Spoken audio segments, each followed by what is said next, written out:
మీడియాలో అడుగుతున్నాయి అన్న, మీ పెళ్ళి ఎప్పుడు చెప్పండి, గోవాలో ఉన్నారు 2 పిల్లలు అని చెప్పేసి అని అందరికి చెప్పండి. వద్దు ప్లీజ్. లేదు, ఈ మధ్య మొన్న కొరియాకి వెళ్ళి వచ్చిన.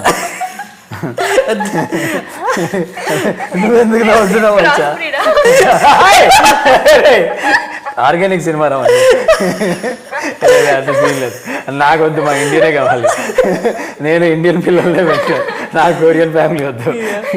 ఎన్నోలో ఇంకా ఏం లేదు. అంటే ఏముంది మచ్చా, ఇప్పుడు నాకేమో టైము, లవ్కి టైం లేదు. ఓకే, అంటే లవ్ దొరకట్లేదని అర్థం. అదే కొంతమంది నచ్చుతారు కానీ వాళ్ళ నాన్న వాళ్ళ ఫాదర్స్ ఒప్పుకోరు, వాళ్ళ ఫాదర్లు నెంబర్లు కూడా వాళ్ళ ఫాదర్ నెంబర్లు ఇచ్చేస్తారు. వాళ్ళకి వేరే వాళ్ళ ఇంట్రెస్ట్లు ఉంటారు. లేదండి, అవునా? అమ్మా నేను సెట్ చేస్తాను. పెద్ద భూకంపం వచ్చింది, క్షణంలో భూకంపం వచ్చింది. ఇది ఇలా కింద పెట్టమా కాదు, చూసావా? పంచభూతాలు వ్యతిరేకించడం అంటే ఇదే. ఇంట్రెస్ట్ ఉందని చెప్పి అయ్యయ్యో నో అన్నది. బేసిక్గా మన ఇంట్రెస్ట్లు ఇంకా అయిపోయినాయండి, ఇంకా స్కూల్ దాటిపోయాము.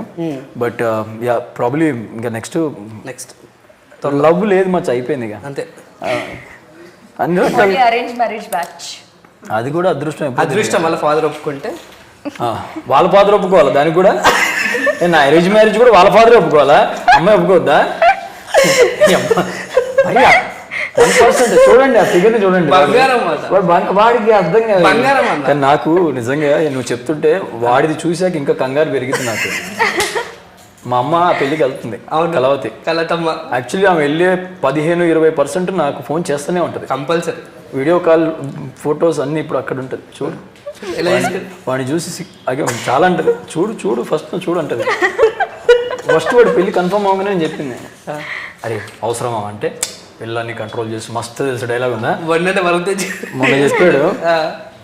సరే కానీ నేను ఇష్టం అనుకున్నా, but he taken right step. అది కూడా ఒక పార్ట్ లైఫ్లో. నేను కూడా చేసుకోవాలనుకుంటున్నా, ఎవరు దొరుకుతలేదు. ఇప్పుడే వద్దు నా పెళ్ళి నువ్వు వద్దంటావు అంటే ఇప్పుడే వద్దు, ఇప్పుడే 16-17 years కదా మీకు, కొంచెం టైం తీసుకొని ఇంకొంచెం పోతే రారా. ఇప్పుడు నువ్వు అన్నట్టు నాన్న కూడా ఒప్పుకోడు, ఏది ఎప్పుడు చేయాలో అప్పుడు చేయాలి. మనం చేద్దాం అనుకున్నా ఒక్కోసారి ఇంకా చాలే వద్దులే అనుకుంటే రెండు అంటారు, అవి మనకు నచ్చవు. సో చాలా పెద్ద కథ అది. బట్ ఇక్కడ నాకు లక్కీలీ నాకు ఒక అడ్వాంటేజ్ ఏంటంటే, ఒక ఆర్టిస్ట్ అడ్వాంటేజ్ ఏంటంటే, ఐ గెట్ ఆ క్యారెక్టర్ని మేము లవ్ చేస్తాం, వాటితో ట్రావెల్ అవుతూ ఉంటాము, అందులో మాకు ఒక బాండింగ్ ఏర్పడింది, ఒక ఫ్రెండ్షిప్ ఏర్పడింది. వీ విల్ ఫర్గెట్ ఎవ్రీథింగ్, అంటే అన్ని మర్చిపోతాం.